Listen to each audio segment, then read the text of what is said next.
घरामध्ये मागे राहा, मागे राहा.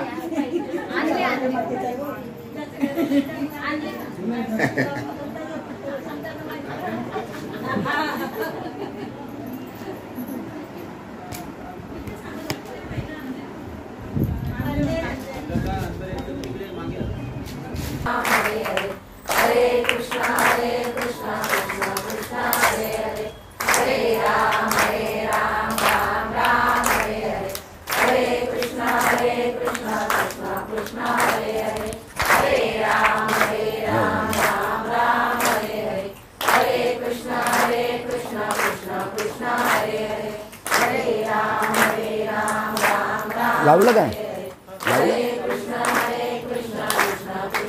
कुंडलिक वरदे हरि विठ्ठल श्री ज्ञानदेव तुका, पंढरीनाथ महाराज की जय, माऊली ज्ञानेश्वर महाराज की, राष्ट्रसंत सद्गुरु श्रीपाद बाबा की जय, सच्चिदानंद रामदास बाबा की जय, सब संतन की जय. जगदंबा दुर्गा माता की, जगदंबा दुर्गा माता की.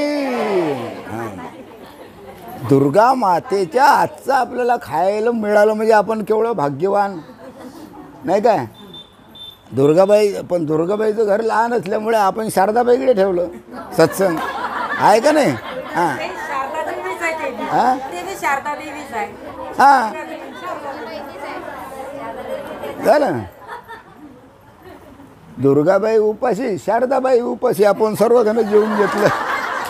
मजाच मजा. बरं, काय हरकत नाही, कारण त्याचा नंबर शेवटी होता. ठीक आहे.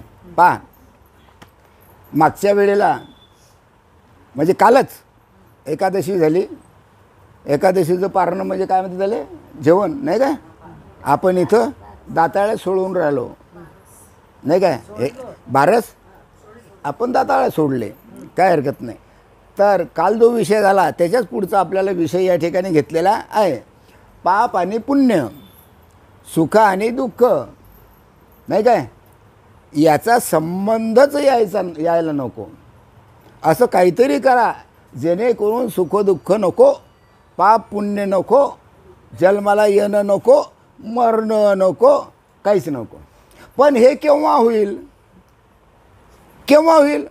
ज्या वेळेस तुमच्या सद्गुरूवर भाव असेल तर. भाव जर नसला तर मात्र मोठी पंचायत आहे बरं, लक्षात ठेवा. जमणार नाही, कितीही प्रयत्न करा. तो भाव जर डावलला, तो भाव जर नाहीसा केला तर मात्र तिथं सद्गुरू सोडवायला येणार नाही. मग या ठिकाणी तुम्हाला काय करायचं आहे? काहीच करायचं नाही. फक्त भाव ठेवायचा, श्रद्धा ठेवायची, विश्वास ठेवायचा आणि आपलं जीवन चालू ठेवायचं. हा एकच महत्त्वाचा पर्याय या ठिकाणी आहे. तर कालचा जो सत्संग घेतला त्याच्या पुढचा सत्संग आपल्याला आता घ्यायचा आहे. मग नरक कशाला म्हणतात? नरक म्हणजे गर्भवास, त्याला नरक म्हटलेलं आहे. म्हणजे नरक म्हणजे गर्भवास, गर्भवास म्हणजे दुःख, नाही काय? दुःख. बरं, गर्भवासात दुःख आहे, बरोबर आहे. आणि त्याच्यानंतर बाहेर पडल्यानंतर त्याच्यापेक्षा दुःख आहे, बरोबर आहे. बरोबर.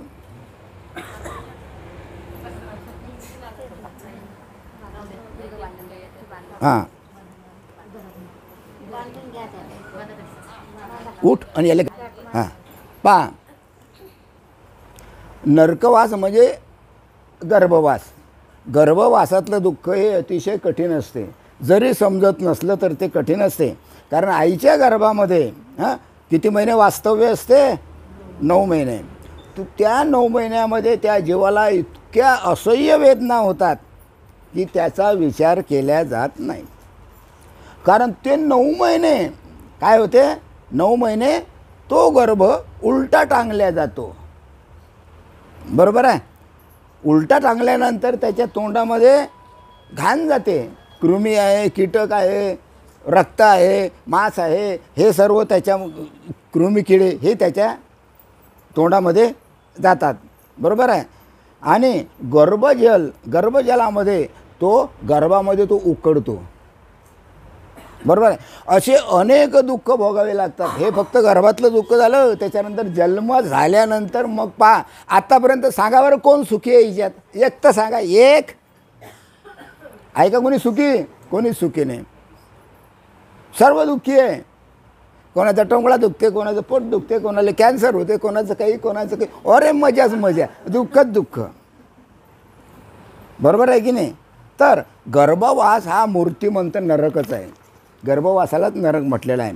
म्हणून एवढे दुःख पाहिल्यानंतर सहजच या दुःखापासून आपण वेगळे कसं व्हावं याचा विचारी मनुष्य विचार करतो. ज्याला अक्कल असेल, ज्याला डोकं असेल तोच याचा विचार करेल. ज्याला डोकं नाही तो म्याळ. अरे ज्याला डोकं नसते त्याला आपण काय म्हणतो?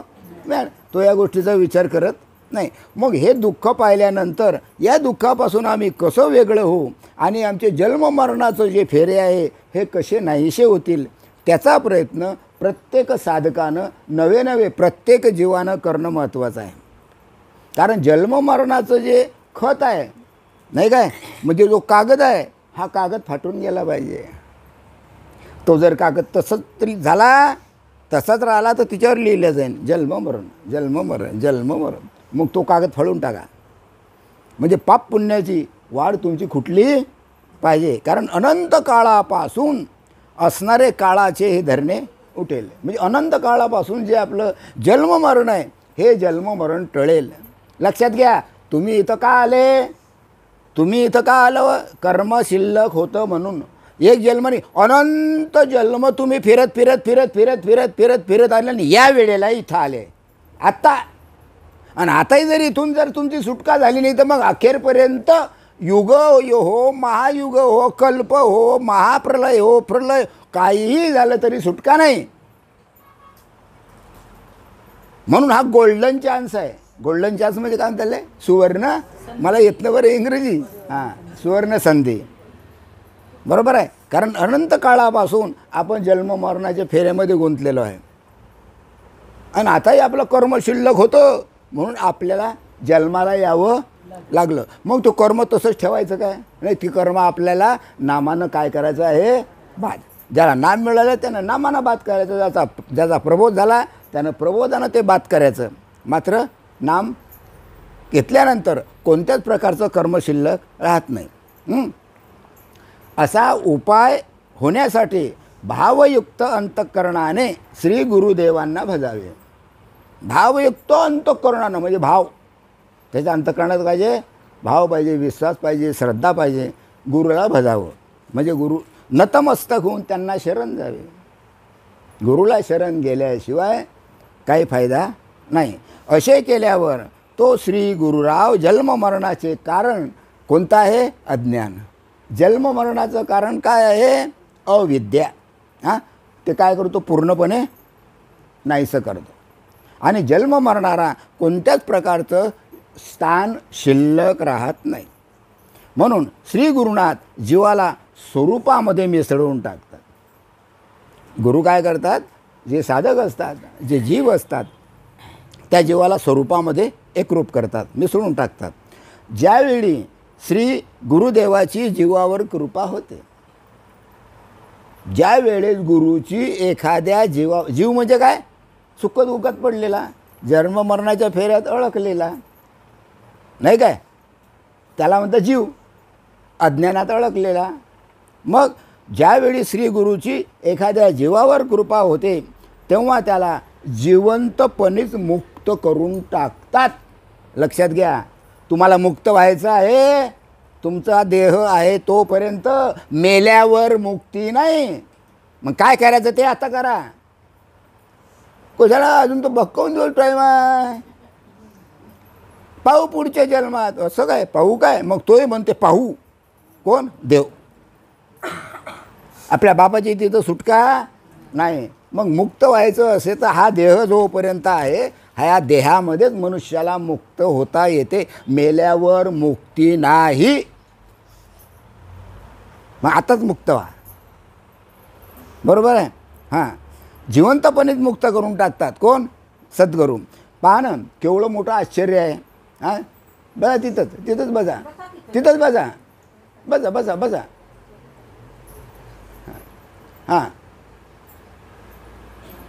पहा केवढं मोठं आश्चर्य आहे. श्री गुरूंना येथून जीवाला कोठेही नेले नाही.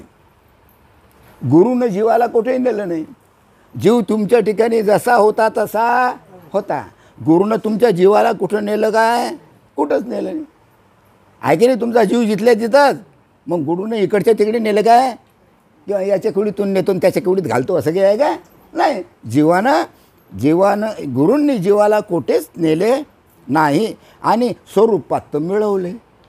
एकरूप भगवंताशी जर एकरूप केलं, मग देह असताना त्याला मुक्त केले.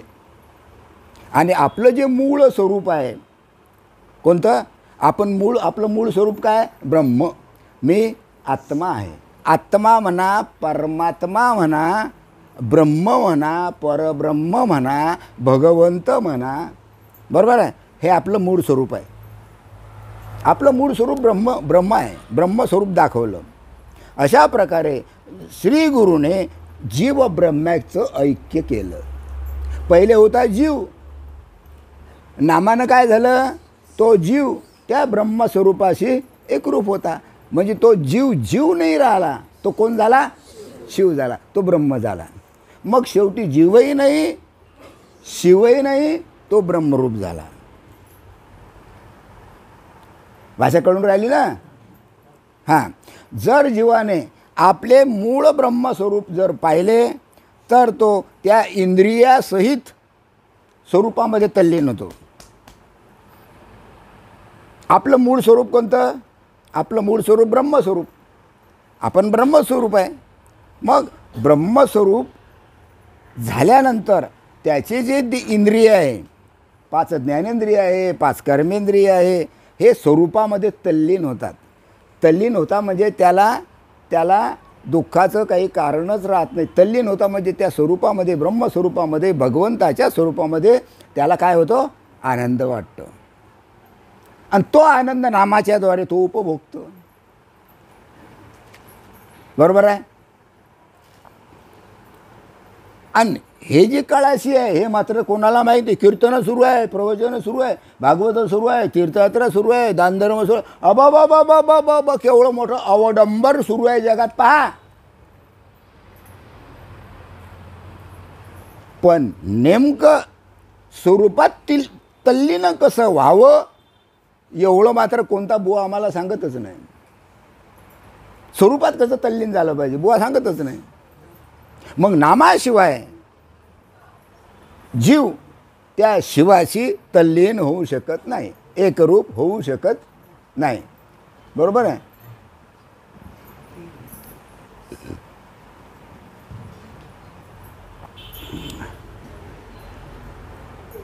अरे बापा चला लवकर चला, टाईम नाही. इथं तिथंच बसा. नाही इथं बसा बसा बस. इथं ये.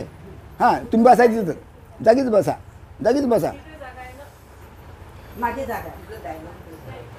धसडे लागले चालते पण बसा.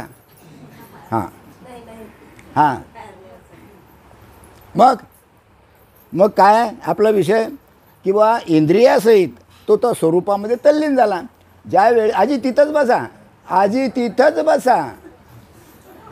हो माय तिथंच बैस. बसा. टाईम नाही आता आपल्याला. बसा. हां आता तुम्ही मागचे सांगा. कोणी आलं तर त्याला तिथंच बसायला लावायचं. हां इकडे नका येऊ देऊ. पहा काय विषय आपला? इंद्रियासहित जीव हा त्या ब्रह्मस्वरूपामध्ये तल्लीन होतो. तो जीव त्या ब्रह्मस्वरूपात तल्लीन होतो. पण नामाशिवाय जीव त्या ब्रह्मस्वरूपाशी एकरूप होऊ शकत नाही. त्याला एकच महत्त्वाचं कारण म्हणजे भगवंताचं नाम.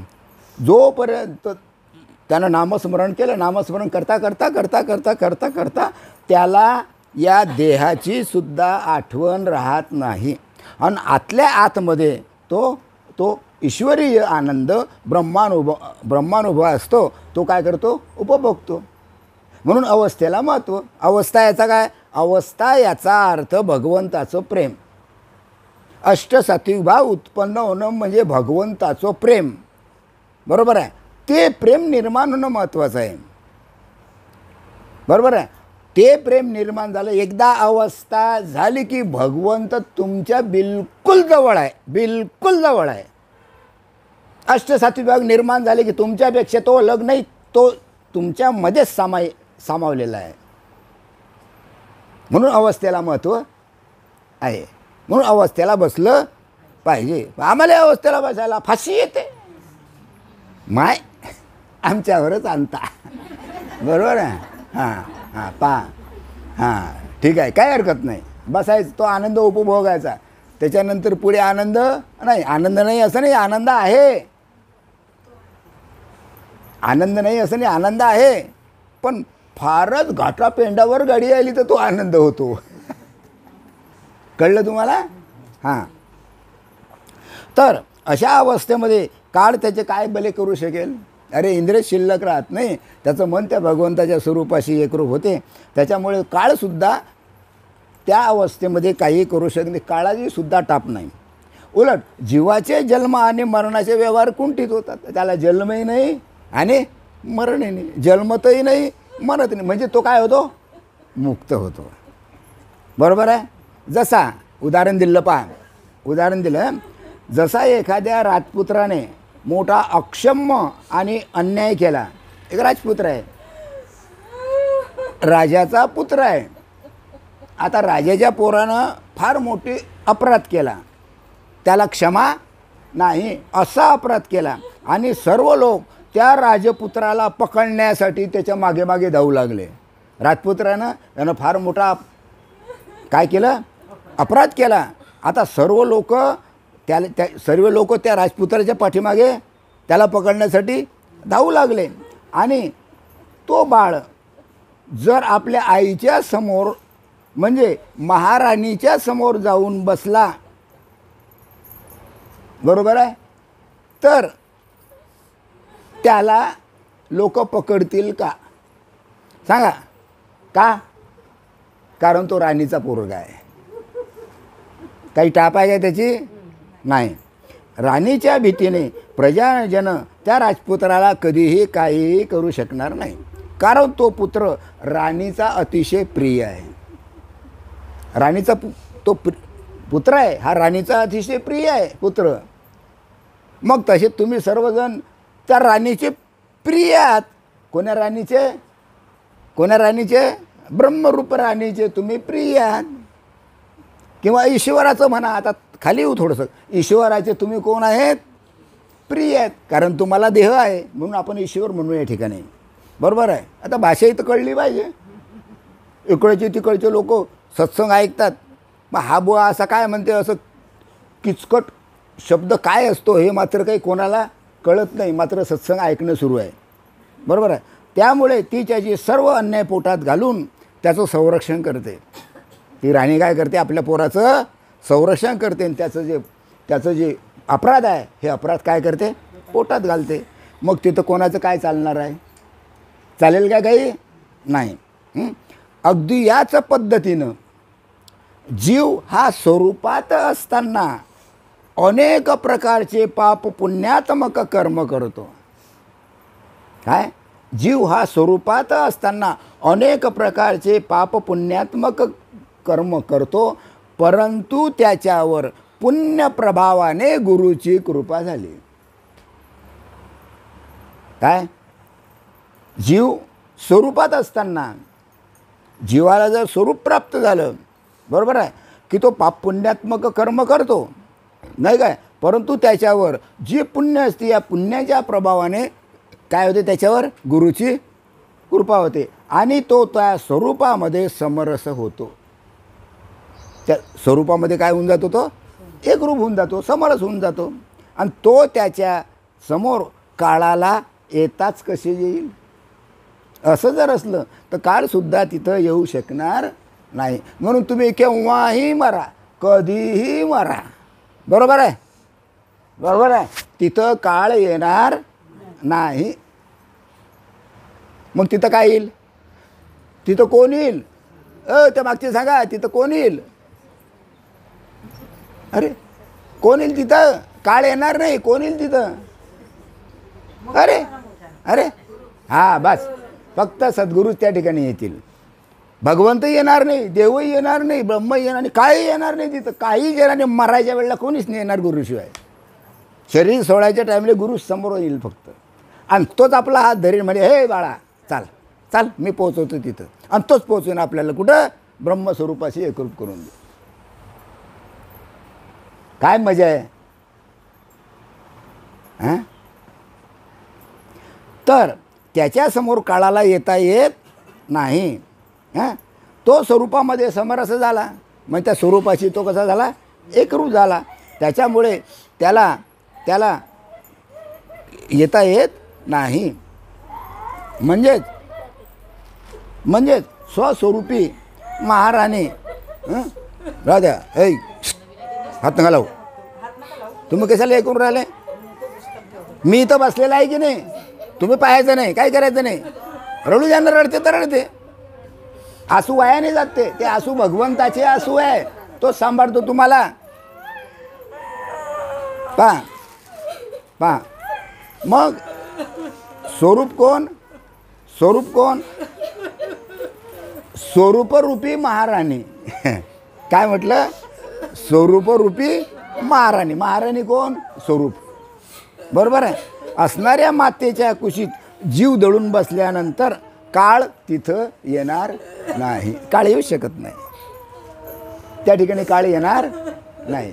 काळाची काय टाप आहे, हो काय टाप आहे, म्हणून त्याला कोणत्याच प्रकारची भीती वाटत नाही. बस बस भाई उठ, बस ए उठ उठ, चल उडा, उठ उठ, हां उठ उठ, बस आवरून घे. हां, पहा, ज्याप्रमाणे समुद्रात तयार होणारे मीठ, ऐकू येतं का तिकडे, तिकडे ऐकू येतं काय. हां, तिकडे ज्याप्रमाणे समुद्रात तयार होणारे मीठ, उदाहरण आहे बरं हे. समुद्रात तयार होणारे मीठ समुद्राच्या पाण्यापासून बनते. हां, त्या द्रव स्वरूपापासून, म्हणजे मीठ कशापासून बनते, समुद्राच्या पाण्यापासून. बरोबर आहे. म्हणजे पहिले समुद्राचं पाणी द्रवरूप असते, पतलं, आणि तिच्यातूनच काय होते, मीठ तयार होते. बरोबर आहे. मग ते मीठ सगुण का निर्गुण, ते मीठ आहे सगुण का निर्गुण, सगुण आहे. काय आहे, सगुण आहे. आणि मला सांगा, तेच मीठ आम्ही घेतलं पुन्हा समुद्रात फेकून दिलं, तर ते मीठ त्या समुद्र पाण्याशी काय होईल, मग ते सगुण का निर्गुण. सगुण म्हणो की निर्गुण रे, सगुण निर्गुण एक गोविंद. हे काय आहे, हे सगुण निर्गुण आहे रे, हे सगुण आहे, सर्व सगुण आहे, सर्व निर्गुण आहे. हे काही चिंता करायची नाही, कशाची चिंता करत नाही. आपल्या पाठीमागे आपले बाबा आहे, आपल्या पाठीमागे कोण आहे, कोण आहे, परंपरा आहे, गुरु परंपरा आहे. हां, भले उतरून राहिले. हां हां, द्रव स्वरूपातून सगुण असणाऱ्या कठीण खंडाच्या रूपाने तयार होते, परंतु ते पाण्याहून वेगळे होत नाही. मीठ कधी पाण्याहून वेगळं होत नाही. म्हणजे कठीण खड्याचे रूपात ते दिसतात, म्हणून त्याला वेगळी सत्ता प्राप्त होत नाही. मिठाचा खळा म्हणजेच पाणी, पाणी म्हणजेच मिठाचा खळा. अलग सत्ता प्राप्त होते का त्याला, नाही. एवढंच की समुद्र कसा असतो, मोठा असतो, आणि तो खळा कसा असतो, लहान असतो. बरोबर आहे. तेच मिठाचे खडे पाण्यात टाकले, त्याचं रूपांतर कशात होईल, पाण्यात. तो मिठाचा खडा केवढा झाला, समुद्रा एवढा झाला. बरोबर आहे. कारण पाणी हे मिठाचं काय आहे, स्वरूप आहे. पाणी मिठाचं मूळ स्वरूप आहे. तसं तुमचं मूळ स्वरूप ब्रह्म आहे. मिठाच्या खड्याचं मूळ स्वरूप काय आहे, पाणी. तसं तुमचं जीवाचं, तुमचं मूळ स्वरूप काय आहे, ब्रह्म आहे. बरोबर आहे. त्या मिठाला पाण्यातून परत बाहेर काढण्याचा प्रयत्न केला, आणि ते पुन्हा हाताला येतील असं कधी घडत नाही. हां, अरे समुद्राशी ते एकरूप झालं नाही काय, तर ते मीठ हाताला येईल का तुमच्या? कारण ते मीठ केवढं झालं, समुद्र एवढं झालं, ते हाताला येणार नाही. हां, बरोबर आहे. अशा पद्धतीने जीवाला जर स्वरूपात विलीन व्हायचे असेल, प्रत्येक जीवाला आपल्या आत्मस्वरूपात, ब्रह्मस्वरूपात, परमात्मा स्वरूपात जर विलीन व्हायचं असेल तर सद्गुरूची सेवा करून त्याचे भजन करणे हेच सर्वाहून श्रेष्ठ साधन आहे. दुसरं साधन नाही, काहीच साधन नाही. साधन पाहायचंही काम नाही, काहीच करायचं नाही. बरोबर आहे. हां, मग काय करायचं त्यानं? आपल्याला जर ब्रह्मस्वरूपाशी एकरूप व्हायचं असेल तर सद्गुरूची सेवा करायची आणि काय करायचं? हां, त्याचं भजन करायचं. म्हणजे ते सर्वाहून श्रेष्ठ साधन आहे, याच्यापेक्षा साधन नाही. म्हणून तर भगवंताचे अनेक अवतार धारण केले. म्हणून भगवंतानं अनेक अवतार धारण केले आणि याच्याच करता भगवंतानं अनेक अवतार धारण केले. भगवंताला काहीही जरूरत नव्हती जन्म घ्यायची, पण तुमच्याकरता भगवंतानं जन्म घेतला, अवतार धारण केला. मी पहा, मी देव आहे, मी ब्रह्म आहे, मी परब्रह्म आहे, मी परमात्मा आहे, पण पहा मला गुरु आहे की नाही, पहा मला गुरु आहे की नाही. रामाचा गुरु कोण? श्रीकृष्णाचा गुरु कोण?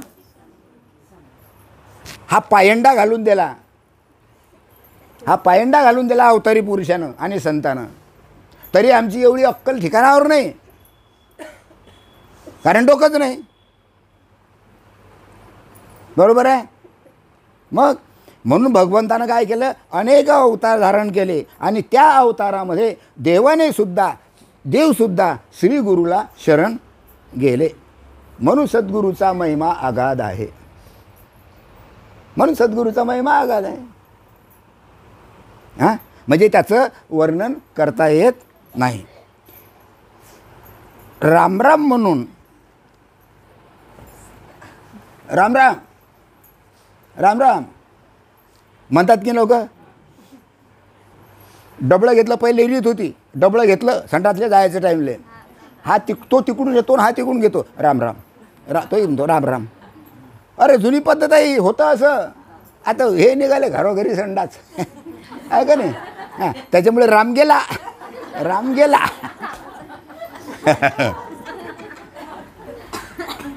समजलं काय?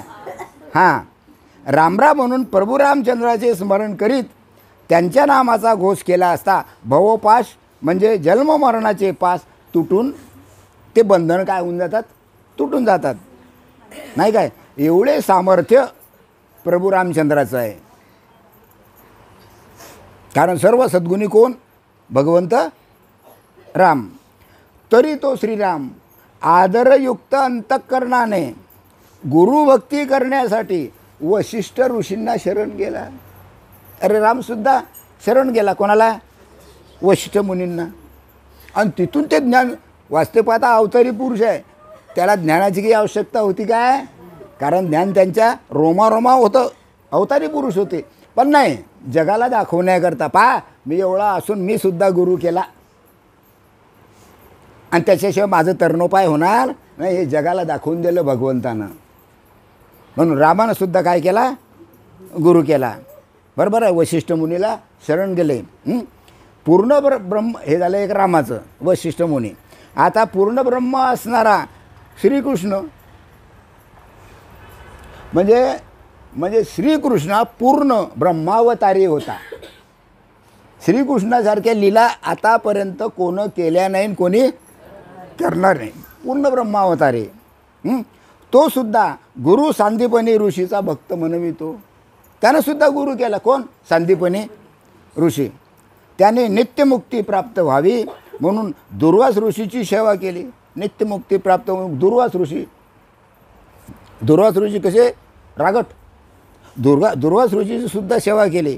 हां, असा तो श्रीकृष्ण परमात्मा सुद्धा गुरुसेवा घडावी म्हणून नित्य ऋषीमुनीची सेवा अजूनही करतो.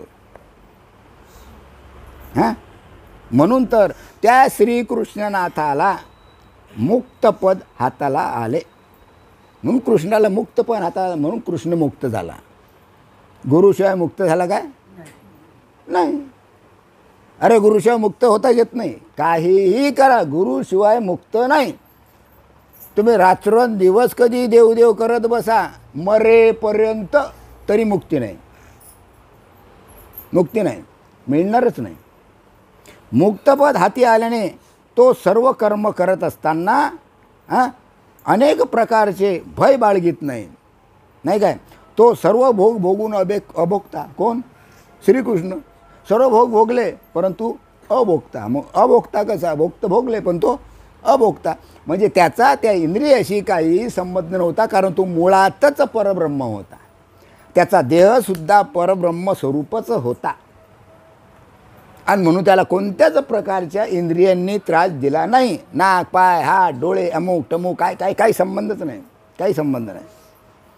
म्हणून श्री गुरुची सेवा केल्याने ब्रह्मस्वरूपता प्राप्त झाली. कोणाला? श्रीकृष्णाला. म्हणून त्यांना सर्व कर्म करून अलिप्तता प्राप्त झाली. सर्व कर्म केलं, किती राक्षसाईले मारलं तरीसुद्धा अलिप्त. सरळ त्याने सांगलं, हे कर्म मी केलं नाही, हे त्याच्या कर्मानं त्याच्या भोगानं तो मेला, मी काहीच नाही केलं. देवसुद्धा स्वतःवर काही घेत नाही. जो तो त्याच्या कर्मानं जातो. लक्षात घ्या. ज्याप्रमाणे सुंदर उदाहरण दिलं, काशवीची संतती म्हणजे काशवीचे पिलं उत्पन्न व्हावे म्हणून ती जन्मताच आंधळी असावी असे असेल तर ती काशवी त्या पिलांना वाढवू शकत नाही. असं कसं रे उभं करणं हे?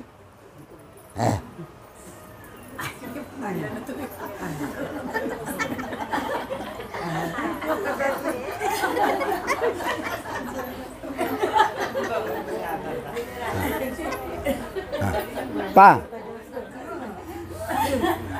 ऐकून घ्या. सुंदर उदाहरण आहे. कोणाचं? कासव, काशवी. कासवाची बायको काशवी. समजलं ना? हां. काशवीची संतती म्हणजे काशवीचे पिलं ती जर जन्मताच आंधळी असेल तर ती काशवी त्या पिलांना वाढवू शकत नाही. काशवीचं पिल्लू जर आंधळं असेल तर काशवीच्या पिल्लाला जर जन्मताच दिसत नसेल तर काशवी त्या पिल्लाला वाढवू शकत नाही, वाढवू शकत नाही. बरोबर आहे. कारण काशवीला नवजात पिलांना वाढवण्याकरता त्याचे दूध पासून भरणपोषण करण्याकरता स्तन नसतात. कारण काशवीला स्तनच नाही. मग आता काशवीला जर स्तनच नाही तर ते पिल्लं कसे पितील? बरोबर आहे. पण काशवीचं ते पिल्लं तर लहानाचे मोठे होतात की नाही, मग काशवीला स्तनच नाही, मग ते कसे पितील? पण आंधळी असली, पिल्लू जर आंधळं असलं, बरोबर आहे, तर ते काय पहिलं काहीच पाहू शकणार नाही. तुम्ही म्हणत असाल काशवीची पिल्ले कशी वाढतात, हा महत्त्वाचा प्रश्न आहे. काशवीची पिल्लं कशी वाढतात? लहानाचे मोठे काशवीचे पिल्लं कसे होतात? सुंदर उदाहरण आहे. हे बा, तर प्रकृतीने म्हणजे मायेने, बरोबर आहे, काशवीला अशी शक्ती दिली की ते आपल्या डोळ्यानं फक्त पिल्लाच्या डोळ्यात पाहते तर आपोआप त्याचं पिल्लाचं पोट भरते.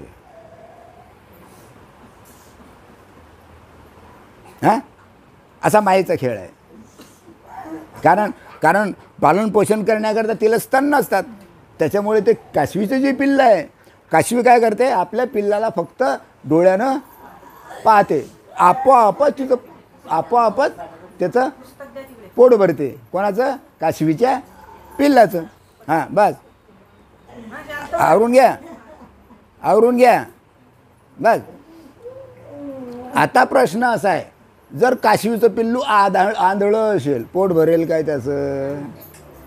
पोट भरेल काय त्याचं? भरणार. ते लहानाचं मोठं होईल काय? कारण काशवीचे डोळे त्या काशवीच्या पिल्लाच्या डोळ्यात पाहतात, आपोआप त्याचं पोट भरते. आंधळं असलं त्याचा काय फायदा? काशवीचं पिल्लू आंधळं आहे, काही फायदा आहे काय? नाही. ती आपल्या डोळ्याने वात्सल्ययुक्त अंतःकरणाने जेव्हा पिलाच्या डोळ्यामध्ये पाहते तेव्हा तिच्या प्रेमळ दृष्टीने ते पिल्लं काय होतात? पुष्ट होतात. पुष्ट होतात म्हणजे त्यांच्यामध्ये ताकद येते. म्हणजे काशवीच्या पिल्लांना वाढण्याकरता काय पाहिजे? कूर्मदृष्टी पाहिजे. काशवीच्या पिल्लांना वाढण्याकरता कूर्मदृष्टी पाहिजे. परंतु तिची वात्सल्य दृष्टीला प्राप्त करून घेण्याकरता पिलाजवळ सुद्धा डोळे असणे आवश्यक आहे. जर त्या पिल्लांना डोळे नसतील, काशवीच्या पिल्लांना समजा डोळे नसतील, ते आंधळ असेल, बरोबर आहे, तर काशवी त्या पिल्लांना पुष्ट करू शकत नाही, वाढवू शकत नाही, तिचं पालनपोषण करू शकत नाही. म्हणून डोळ्या वाचून असलेली काशवीची पिल्ले कल्पांतातही वाढू शकत नाही. डोळ्या वाचून असलेली जी काशवीचे पिल्ले आहे, हे पिल्लं कल्पांतात सुद्धा वाढू शकत नाही. म्हणजे डोळं असेल तरच ते पिल्लं वाढतील, नाही तर वाढणार नाही. बरोबर आहे. अगदी हे काशवीचं उदाहरण झालं. अगदी याच पद्धतीनं त्याचप्रमाणे सद्गुरूची कृपा झाल्या वाचून कोणी मोक्ष स्वरूपाचे घर प्राप्त करून घेतले अशी कल्पनाही घडू शकत नाही. जर गुरु कृपा नसेल तर त्याला मोक्ष मिळतच नाही. गुरुशिवाय मोक्ष मिळत नाही. आणि कोणी म्हणेल माझी सद्गुरूच्या कृपे वाचून सद्गुरूची कृपा नाही आणि आता मोक्ष मला मिळाला, शक्य नाही, होणारच नाही. म्हणून सद्गुरूची कृपा झाल्या वाचून कोणी मोक्ष स्वरूपाचे घर प्राप्त करून घेतले असे कल्पांतही घडू शकणार नाही. असे भूत भविष्य आणि वर्तमान कोठेही लोकांमध्ये आम्ही ऐकलेले नाही, एकनाथ महाराज म्हणतात. जर सद्गुरू कृपा असेल तरच मात्र तो मोक्षाचा अधिकारी होतो. सद्गुरू कृपा नसेल तर तो मोक्षाचा अधिकारी होत नाही. आम्ही आतापर्यंत अजूनही ऐकलेलं नाही की बुवा यानं गुरु केला नाही, गुरु केला नाही, हा तरला, असं अजूनही झालं नाही, अजूनही झालं नाही. गुरु केल्याशिवाय, सद्गुरू केल्याशिवाय, सद्गुरूची कृपा असल्याशिवाय कोणीही तरू शकत नाही. अगदी देवसुद्धा, कोणीच नाही. झोपायचा काय हे हाव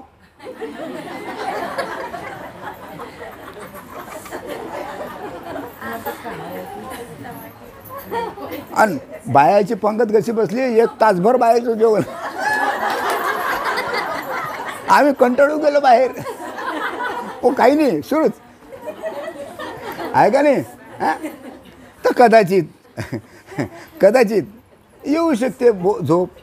सर्वांना नाही, एखादा, एवढे याच्यातून एखादा, सर्व नाही बरं.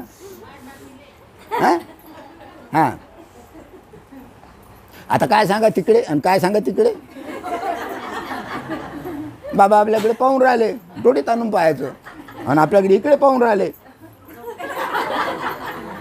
असं नाही पाहायला पाहिजे.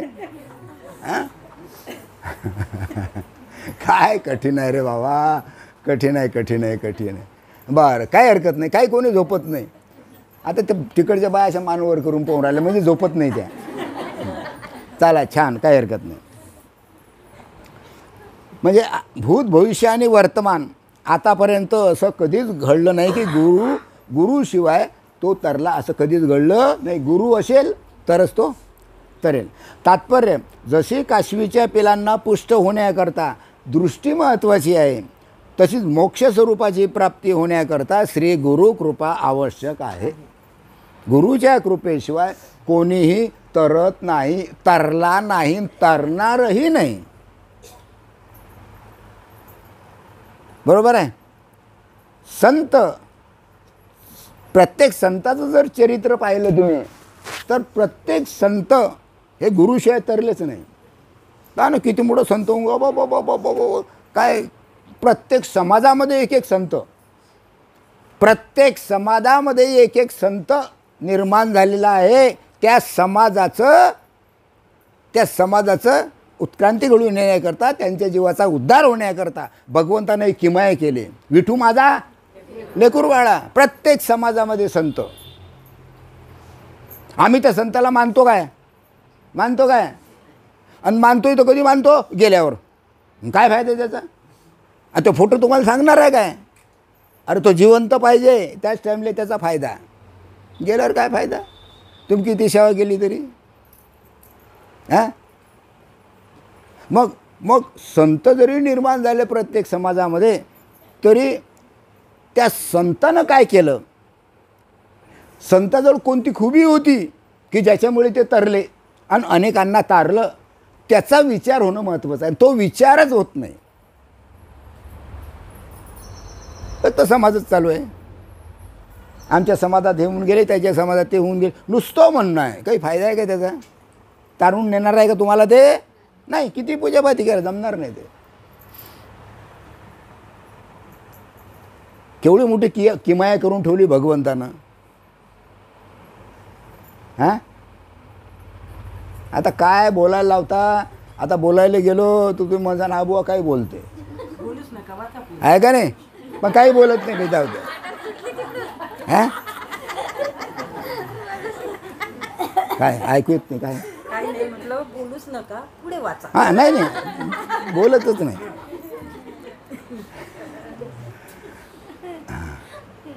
अरे ते झोपा नाहीशा होण्याकरता, कारण रोडगे खाल्ले ना, झोपा येऊ नये याच्याकरता बोलणं पडते. बरं, पहा संत चरित्रामध्ये, संत चरित्र पाहू गेले असता श्री संत नामदेव महाराजाचे उदाहरण प्रत्येक सर्वांना माहीत आहे. नामदेव महाराजाचं उदाहरण सांगायची आवश्यकता नाही. नामदेव महाराजाबरोबर देवसुद्धा बोलत होता, खात होता, पीत होता, नैवेद्य भक्षण करत होता, सर्व करत होता. परंतु नामदेव महाराजानं विठ्ठलानं कोणाला, नामदेव महाराजाला कोणीकडे पाठवलं? विसोबा केसरकडे पाठवलं की नाही? मग विठ्ठल जीवाचा उद्धार करू शकणार नव्हता काय नामदेवाचा? जसं विठ्ठल नामदेवाचा जीवाचा उद्धार करू शकला असता की नाही? अरे करू शकला असता की नाही? नाही. हॅट, करू शकला नसता. म्हणून विठ्ठलानं नामदेवाला कुठं पाठवलं? विसोबा तिकडेच आहे. माझं स्वरूप काय एवढंच नाही म्हटलं, 3.5 हाताचा आहे शरीर देह. अरे मी या ब्रह्मांडात ओतप्रोत भरलेला आहे. स्वरूप जाणण्याकरता नामदेवानं कुठं पाठवलं? नामदेवाला विठ्ठलानं विसोबा केसरकडे पाठवलं. आता ते हिच्यात गोष्ट आहे नाही काय? हां, तर ते काही मी आता वाचत नाही त्याच्या पुढचं, कारण प्रत्येक कीर्तनकार हे गोष्ट सांगतो. असा एकही कीर्तनकार नाही की नामदेवाचं आणि विसोबा केसरचं त्यानं नाव सांगितलं नाही. फक्त सांगतो, बाकी काही नाही. आणि सर्वांना माहीत आहे. त्याच्यामुळे तेवढा भाग कट. बरोबर आहे. मग एक सद्गुरू कृपे वाचून जीवाचे भावबंधन तुटणार नाही.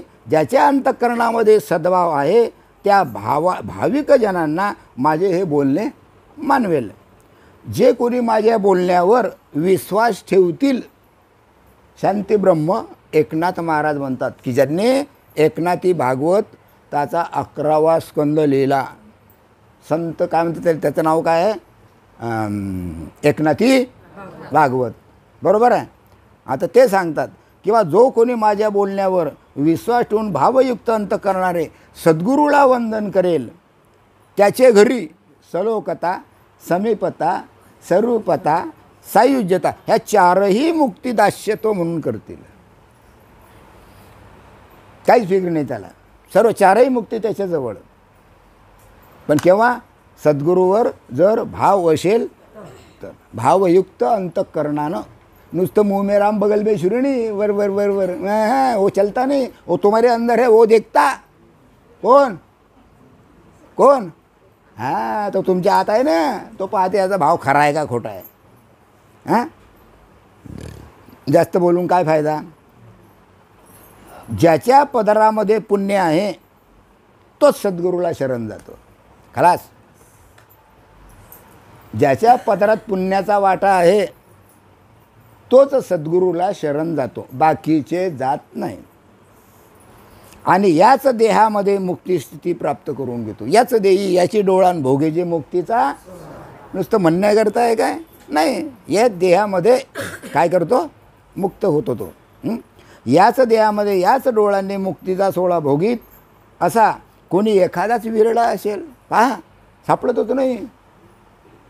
इथं सर्वच आहे. याच देही याची डोळान भोगी जे मुक्तीचा सोहळा. नुसतं म्हणतात बुवा, नुसतं म्हणतात महाराज, नुसतं म्हणतात साधू लोक. हां मला साधू लोकाले मग तरी माहीत आहे याच देही याची डोळा भोगी जे मुक्तीचा. अरे पण तू मुक्त झाला का हे पहिले सांग. बरोबर आहे. मग मुक्त झाला तर सांगा त्याची लक्षणं काय आहेत. सांगू शकेल काय. ते तर म्हणता अंगात येते. कोण कीर्तनकार भागवतकार. मग त्यांना कळलं काय. कळतच नाही. म्हणून म्हटलेलं आहे इथं सहजच कोणी विरळा असेल. आणि तो म्हणजे कोण असेल तर ज्याने श्री गुरुची कृपा प्राप्त करून स्वरूपाचा जिव्हाळा लावून घेतला असा गुरुभक्तच असेल. असा तो गुरुभक्त नाही काय. मग अशा या स्वरूपावर आरूढ असणाऱ्या गुरुभक्ताला मग आता गुरुवर अंतःकरणापासून जर भाव असेल तर तो गुरुभक्त. नाही तर मग वरवरचं गुरुभक्त काही कामाचा नाही. तरी मुक्त स्थिती ही तातडीने प्राप्त होईल. तिथं उशीर लागणार नाही. मुक्त स्थिती ताबडतोब प्राप्त होते. मुक्त होण्याकरता काहीही लागत नाही. ताबडतोब तो मुक्त होतो. ताबडतोब. हां सद्गुरू वाचोने सापळे ना सोय तोंडपाठ बुवाच्या. मग तेच मी सांगतो. सद्गुरू वाचोने सापळे ना सोय आणि धरावे ते पाय आधी. मग सद्गुरूचे पाय धरतो, पाय चुरतो, सद्गुरू नातो. हां पण त्याच्या बुडचा बुवा अनुभव आणून देतच नाही ना. आपणासारखे करीती 50 वर्षानं. हां काय ताबडतो आपणासारखे करीती तत्काळ नाही. काळ नाही वेळ नाही केव्हाही कधीही ताबडतोब तो मुक्त करून टाकतो सद्गुरू. मग आता किती वेळा घेतात. किती साधू लोक आहे ना. हा श्लोक घेतला आणि हिच्यावर हे केलं कारण तो वरून चाललं करूशिवाय येणे म्हणून. अरे गुरु भी ऐसाच आहे ये ऐसा धोबी धोना धोय. आणि आत्मज्ञान की साबण लगाय काया निर्मल होय. तसा गुरु पाहिजे. चालले गुरु करायले. हा गुरु करतो गुरु पहा ना दाताड्यात पक्की किती मोठे गुरु आहे. पा गुरुच गुरु. त्या खरबडी गुरुच गुरु.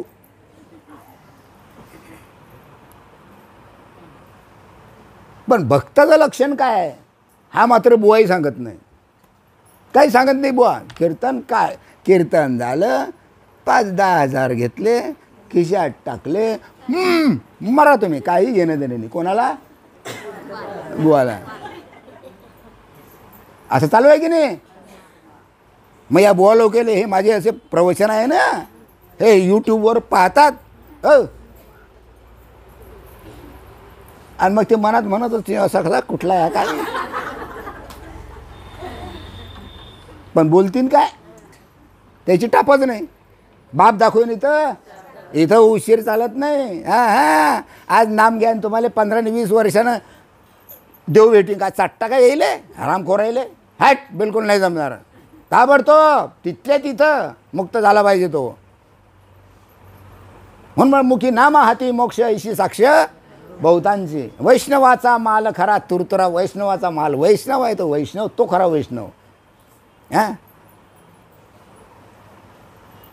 काय किती अंधश्रद्धा आहे. किती अंधश्रद्धा आहे महाराष्ट्रात.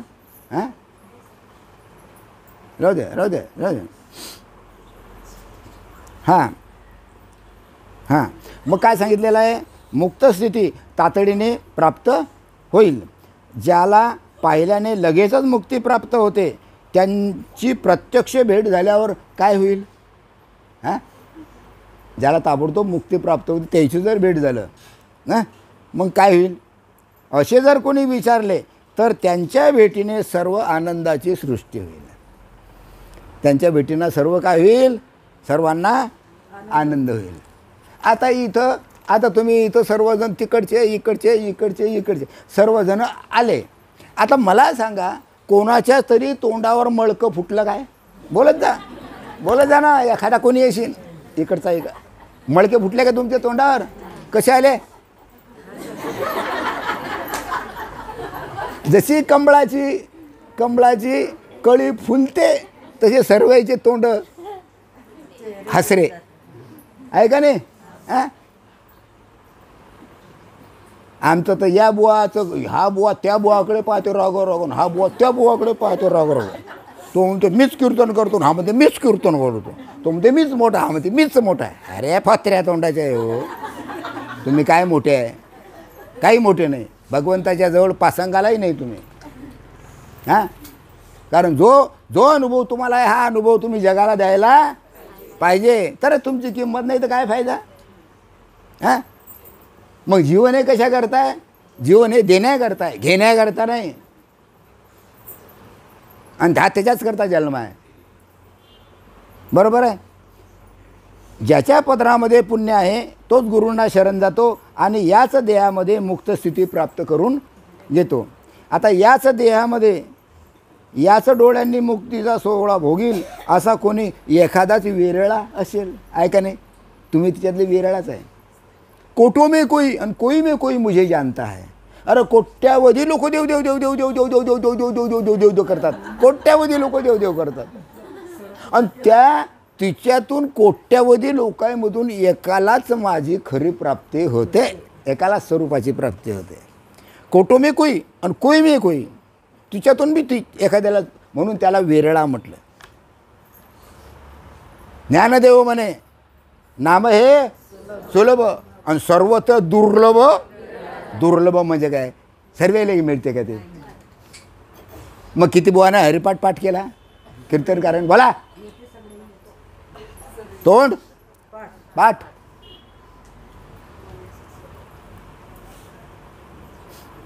आणि तो म्हणजे कोण असेल तर ज्याने श्री गुरुची कृपा प्राप्त करून स्वरूपाचा जिव्हाळा लावून घेतला आहे असा एक गुरुभक्तच आहे. मग त्याला गुरुभक्त म्हटलेलं आहे.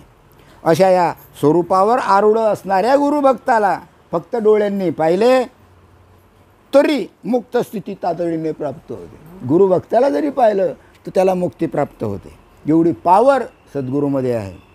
ज्याला पाहिल्याने लगेचच मुक्ती प्राप्त होते त्याची प्रत्यक्षच भेट झाल्यावर मग काय होईल? असे जर कोणी विचारले तर त्याला सर्वीकडे काय प्राप्त होईल? आनंद प्राप्त होईल. मग तो किती भाग्यवान, नाही काय? तो गुरुभक्त किती भाग्यवान असेल सांगता येईल का? नाही. दृष्टीला दुर्लभ असणारा महात्मा तो प्रत्यक्ष भेटेल कसा? दृष्टीला दुर्लभ असणारा महात्मा हा सहसा भेटत नाही, तो दुर्लभ आहे. महात्मा भेटत नाही, तो दुर्लभ आहे. बरोबर आहे. आपण कधी मुंबईमध्ये गेलो तर कोणी होणार नाही आपल्याला. मग गेलं काय? नागपूरमध्ये गेलो, मुंबईमध्ये गेलो, हैदराबादमध्ये गेलो, दिल्लीमध्ये गेलो, नाही काय, कलकत्त्याला गेलो, कोणी होऊन गेलं आपल्याला? कोणीच नाही. का? कारण दृष्टीला दुर्लभ असणारा महात्मा प्रत्यक्ष कसा भेटेल? कारण ओळख नाही. परंतु सच्चिदानंद स्वरूप ब्रह्मानंदामध्ये निमग्न असणारे जे सद्गुरू हे जनार्दन स्वामी, त्यांना मी प्रत्यक्ष डोळ्यांनी पाहिले. प्रत्यक्ष माझ्या सद्गुरूंना मी या भोकऱ्या डोळ्यानं पाहिलं. माझ्या सद्गुरूला असं कोण म्हटलं? एकनाथ महाराजांना म्हटलं. जनार्दन स्वामी जिवंत असताना त्यांनी मला ज्ञान दिलं, स्वरूपाशी एकरूप मिळवून दिलं, माझा उद्धार केला. त्या माझ्या सद्गुरूला जनार्दन स्वामीला मी प्रत्यक्ष डोळ्यांनी पाहिलं, म्हणून मी महान भाग्यवान आहे. आम्ही सुद्धा आमच्या सद्गुरूला श्रीपाद बाबाला डोळ्यांनी पाहिलं.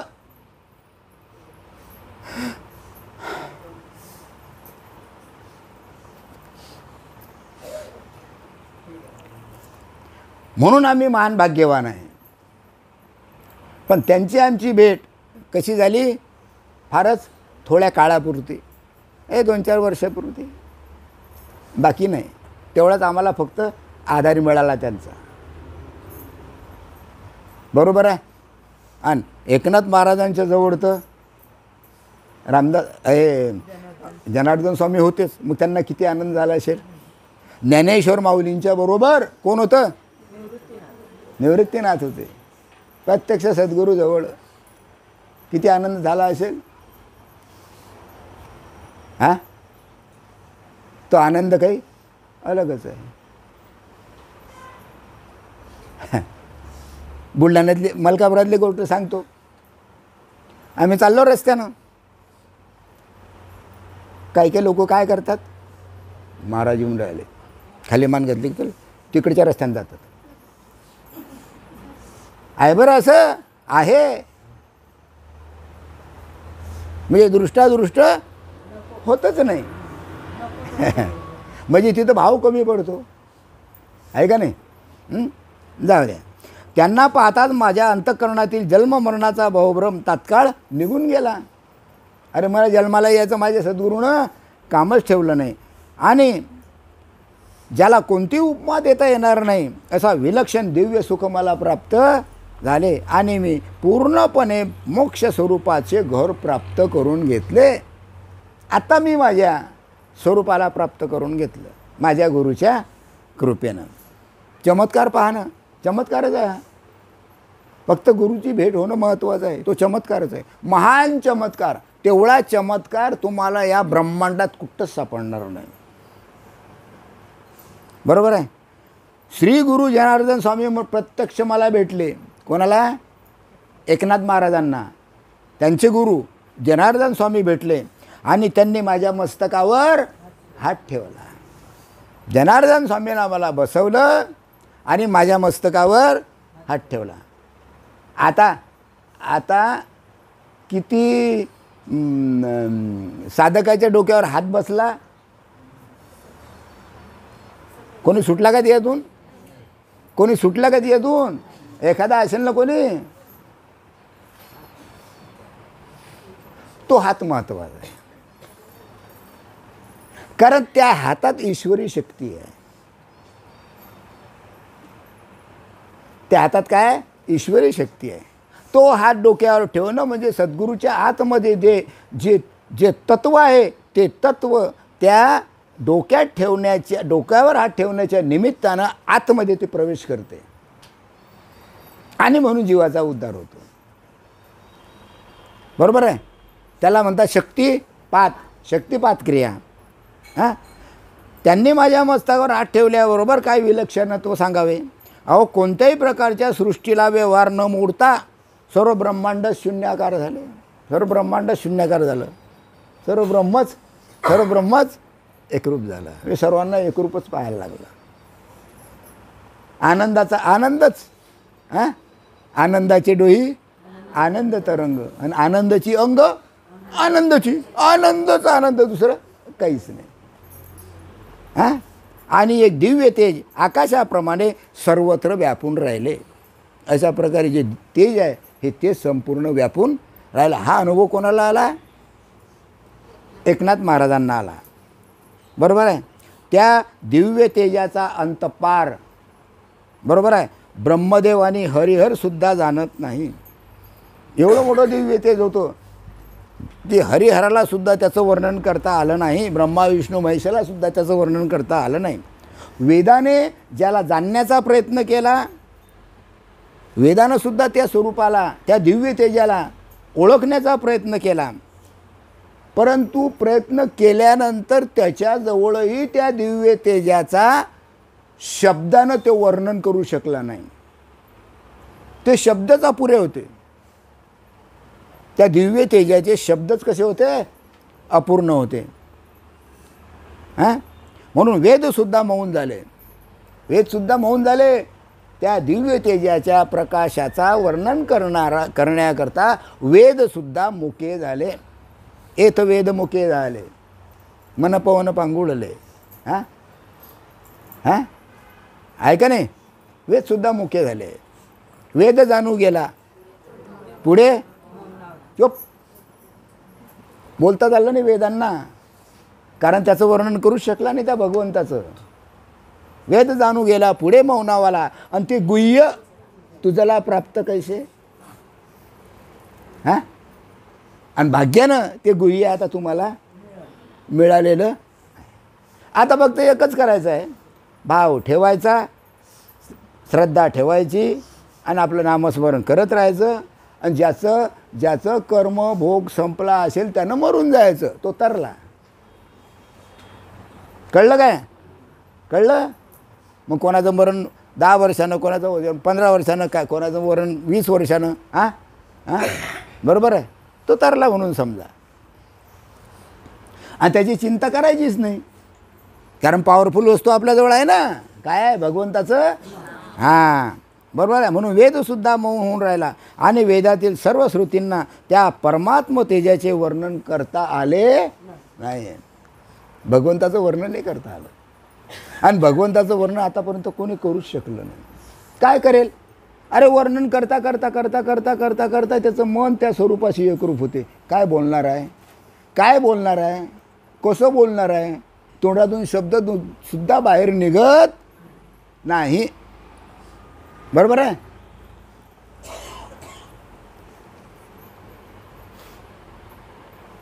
एका साधकानं रामकृष्ण परमहंसांना प्रश्न विचारला,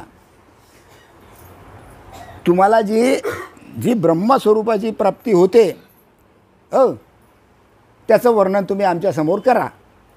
आम्हाला सांगा ते कसे आहेत, म्हणजे आम्हालासुद्धा अभ्यास करून तिथपर्यंत पोचता येईल. काय हरकत नाही. स्वामी रामकृष्ण बसले, इथपर्यंत आले, इथपर्यंत आले, इथपर्यंत आले, इथपर्यंत आले, इथपर्यंत आले, तोपर्यंत ते जागी होते. इथपर्यंत आल्यावर ते जागी होते. पण याच्या पुढे ब्रह्मांडामध्ये ज्या वेळेस गेले त्याच्या तोंडातून शब्दच निघाला नाही. कारण त्या दिव्य स्वरूपाशी काय झाले? ते एकरूप झाले. मग काय वर्णन करणार? पुन्हा खाली आले, विचारलं, अरे गरं रामकृष्ण परमहंस, अरे मी सांगण्याचा खूप प्रयत्न केला रे, पण काय करू, बोलता झालं नाही. समजून राहिली का भाषा? कठीण आहे. असं त्याचं स्वरूप आहे. त्याच्या स्वरूपाचा ध्यास केला नक्की तुम्ही सक्सेसफुल व्हाल सर्वच जण. त्याची काही चिंता नाही. का चिंता आहे कोणाला? हां, त्या मागच्या लिस्टिंग. हां, झोपले नाही बरं ते? नाही नाही, झोपणार नाही. तुम्ही सर्व झोपसान इकडचे, पण ते झोपणार नाही. हां, पहा. हां, तुमच्या यादीत आहे ते आता आजचा दिवस. हां, तर करबो 1 तास झाला काय? झाला?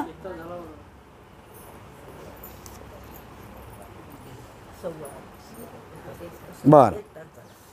श्री गुरुच्या कृपेने अनुभवाला आलेल्या त्या तेजाचे वर्णन काय करावे?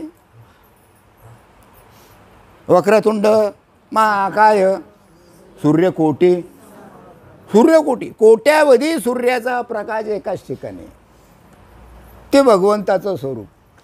पण ते स्वरूप कसं आहे? शांत. शांत आनंद आहे, तिच्या शांत आहे. कधी चटका बसला? चटका बसतच नाही, शांत आहे ते. आल्हाददायक आहे, शरीराला मानवेल असं आहे. तिच्यामध्येच आनंद आहे. हां हां, अहो त्याच्या वाचून जगामध्ये दुसरे काहीच नाही. आणि उपमा देण्याकरता ज्याला उपमा द्यायची त्याच्यासमोर उपमा द्यायचं, तो कसा आहे? ते आनंद स्वरूप कसं आहे, किंवा ते तेज कसं आहे, तर ते तेज कसं आहे हे सांगण्याकरता दुसऱ्या गोष्टीची उपमा द्यावी लागते. आता तुम्हाला म्हटलं आकाश कसं आहे, बरोबर आहे. आता आकाश कसं आहे? आकाशासारखं आकाश. आता त्या आकाशासारखा दुसरा एखादा पदार्थ आहे काय? मग तुम्ही कसं मग काय म्हणाल? आकाश कसं आहे? आकाशासारखं आहे.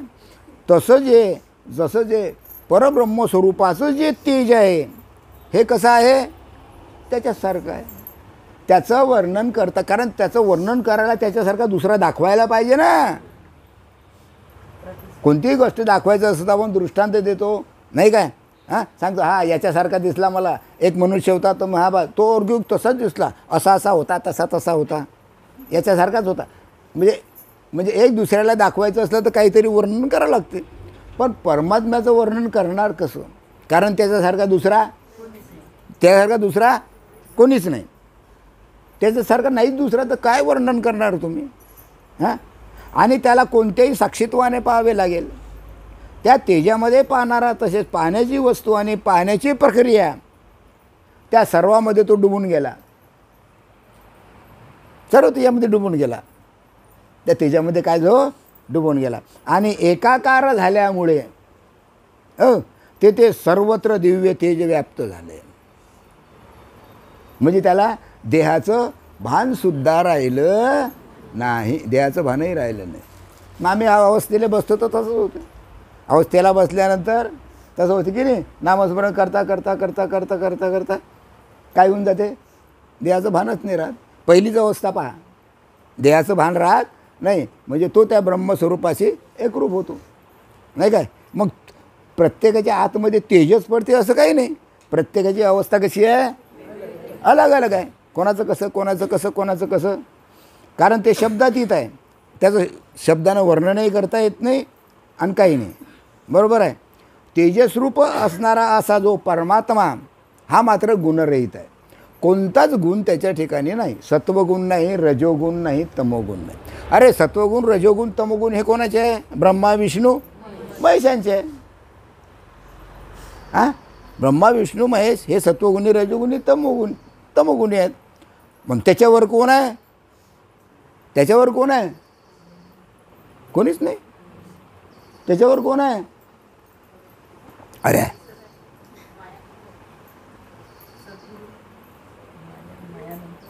अरे ब्रह्मा विष्णू महेशची उत्पत्ती कोणी केली? मायेनं. माया, त्याच्याही वर माया आहे. आणि त्या मायेला कोण गिळलं? परमात्म्यानं.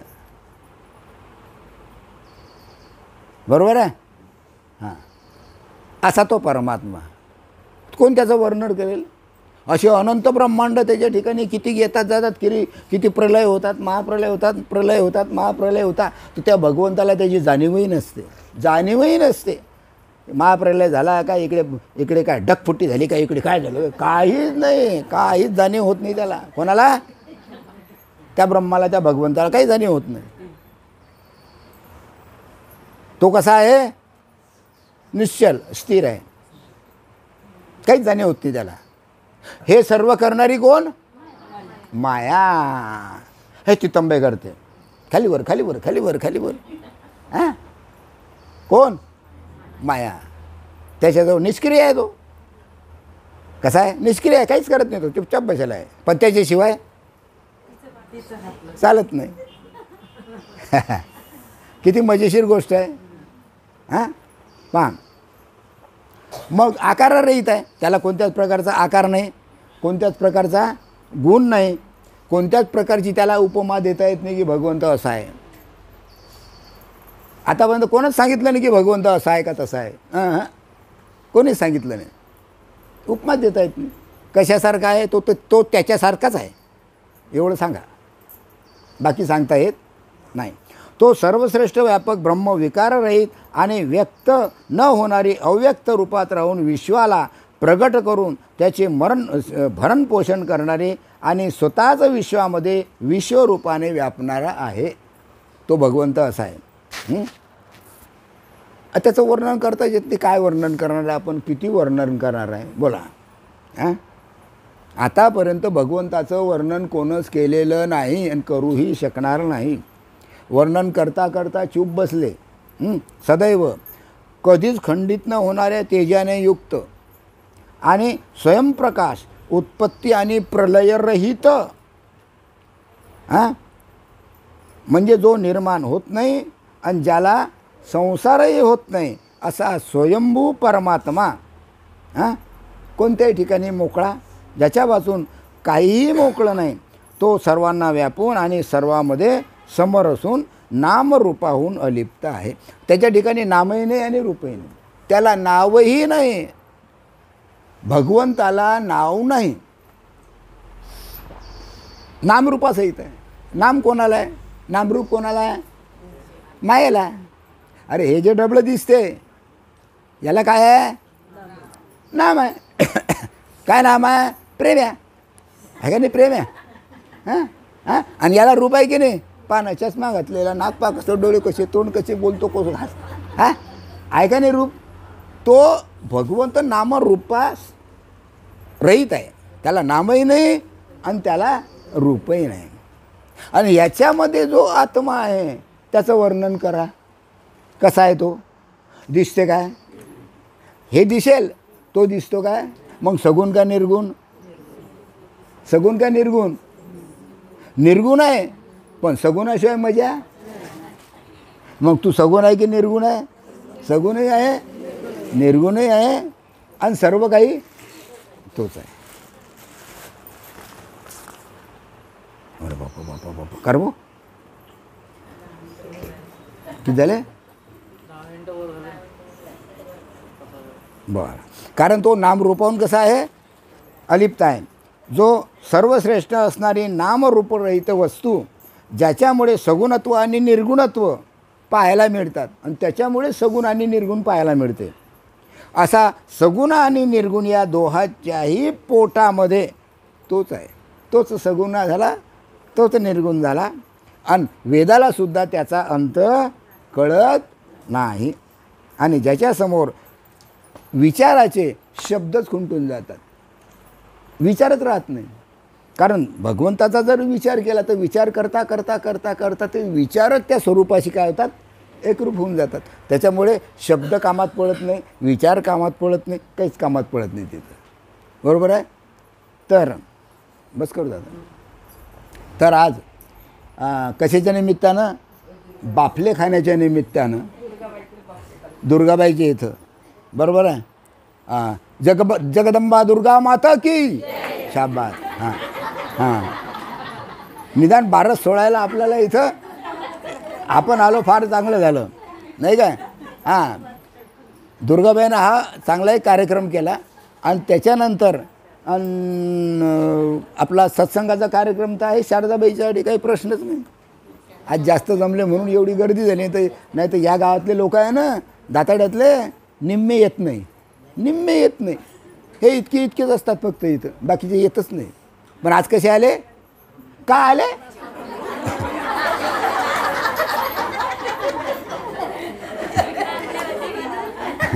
बरं.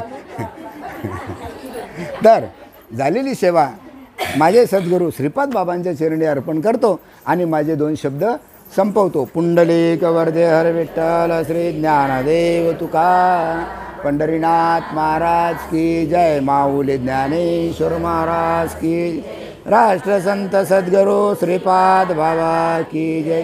सच्चिदानंद रामदास बाबा की जय. सब संतान की जय.